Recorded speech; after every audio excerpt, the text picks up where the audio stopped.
manned helicopters. Unmanned helicopters will be primarily used for surveillance and for gathering targeting information. Fire Scout, designed by Northrop Grumman, was specifically developed to take off and land on Navy ships. However, the key to creating a successful manned helicopter for future combat is to make it stealthy like the F-22. But the question is, can it be done? Achieving stealth in a helicopter is different from stealth in a fixed-wing aircraft. You're concerned about different signatures: radar reflectivity, infrared, noise, all things that will give away an aircraft's position. Those signatures, like heat, smoke, and sound, put helicopters and their pilots at serious risk over the battlefield. All the small shoulder-fired missiles, which are very effective against helicopters, are heat-seeking infrared systems.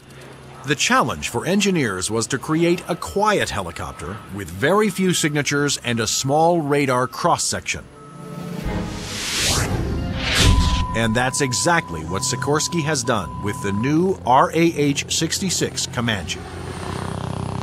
In the Comanche, with all the stealth capabilities, we can defeat the radar threat.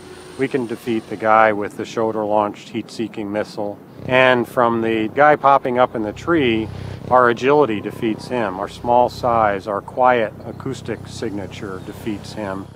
Often the first thing you hear from a helicopter is the sound of the wake from the main rotor hitting the wake from the tail rotor.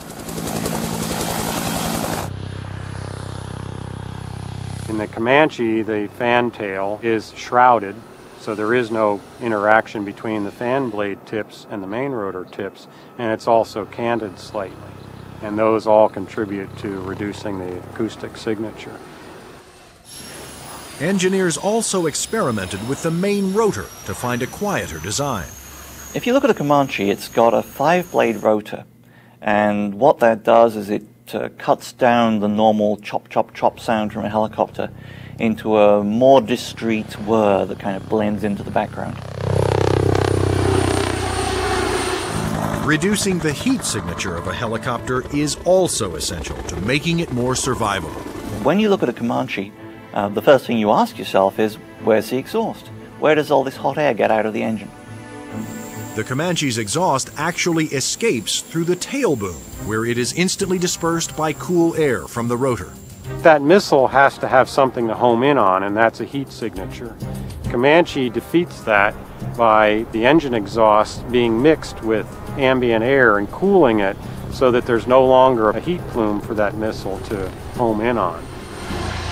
To defeat radar, the Comanche utilized the stealth secrets first developed for the F-117 Nighthawk. There are no radar-reflecting right angles on its outer fuselage, and all weapons are carried internally to help keep its stealthy shape. What's interesting about the helicopter is some of the things that achieve stealth actually make the helicopter better.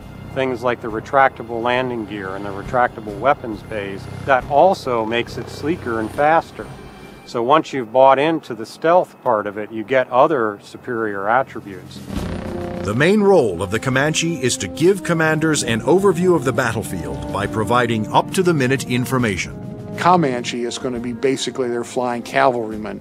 It's going to dart in and out, slash and cut, be a reconnaissance vehicle. As Comanche's two pilots gather data, their computer shares that data with other Allied forces. When the Comanche finds the enemy, he's going to kind of direct like a quarterback to apply the firepower to defeat that enemy.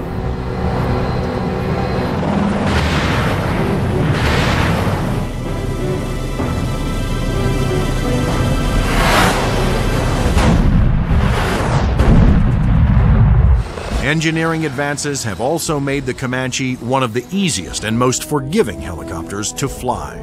One thing that Comanche brings that other previous generation helicopters can't bring to the table is the pilot can maneuver the Comanche in virtually any axis without fear of exceeding any limits.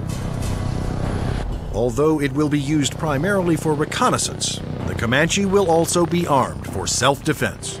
The Comanche is capable of carrying a wide array of weapons, all the way from guided missiles using a laser guidance system, heat-seeking missiles, which would be more of an air-to-air weapon, or unguided rockets, And also the latest Hellfire is pretty much a fire and forget.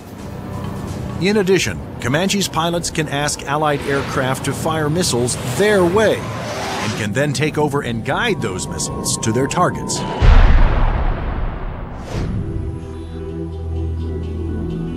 If the Comanche is hit, its computer system can often fix itself by reassigning vital functions to undamaged computer cards. This is where the computer brain of the Comanche is. There's one on either side of the aircraft, so there's two redundant brains. If one of them is shot out or fails, the other one can operate the aircraft 100%.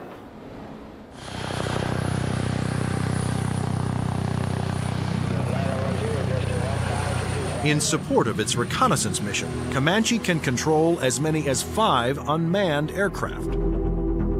When the Comanche may be employed, it may have little vehicles that it launches out, so it has its own little eyes over the hill so it can see what's going on without putting itself at risk. In addition to launching its own unmanned air vehicles, Comanches may be aided on the battlefield by swarms of LOCAS, small intelligent missiles with their own computer brains. It's about 31 inches long, weighs a little over 100 pounds, carries a single warhead, has a laser radar. In other words, it has a scanning laser beam that generates pictures. The LOCAS also communicate with each other and cooperate in searches and attacks. You could have a swarm of LOCASs, each of which has its own eyes, each of which is thinking, but each of which is communicating with each other. Send that imagery back to the operators who could either use these as surveillance probes or, in fact, as weapons themselves. Weapons like LOCAS reflect the trend toward electronically linking all Allied forces and weapons so that information can be shared and used by all. By networking aircraft over the battlefield, with surveillance platforms and other weapons systems, commanders can quickly change missions to take advantage of up-to-the-minute information. The key to the air battle of the future is not necessarily stealth, speed, or firepower. It's going to be information. Unmanned air vehicles, or UAVs, will provide a large part of that information while flying long-duration surveillance missions. So, will the Air Force of the future have no pilots? Since the very first use of airplanes in war, military planners have looked for ways to make aircraft more effective and more lethal. Once so secret their very existence was denied by the government, unmanned air combat vehicles, or UCAVs, are now poised to take the preeminent role in 21st century air combat.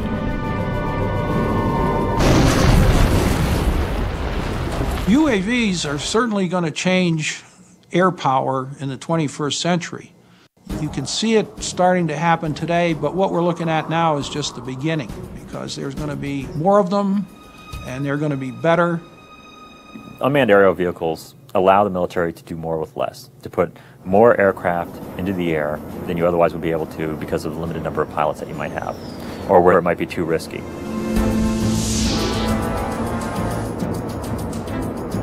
In the future, aircraft that have no pilots on board will carry out the most dangerous combat missions. Today, unmanned air vehicles, or UAVs, are already taking over the role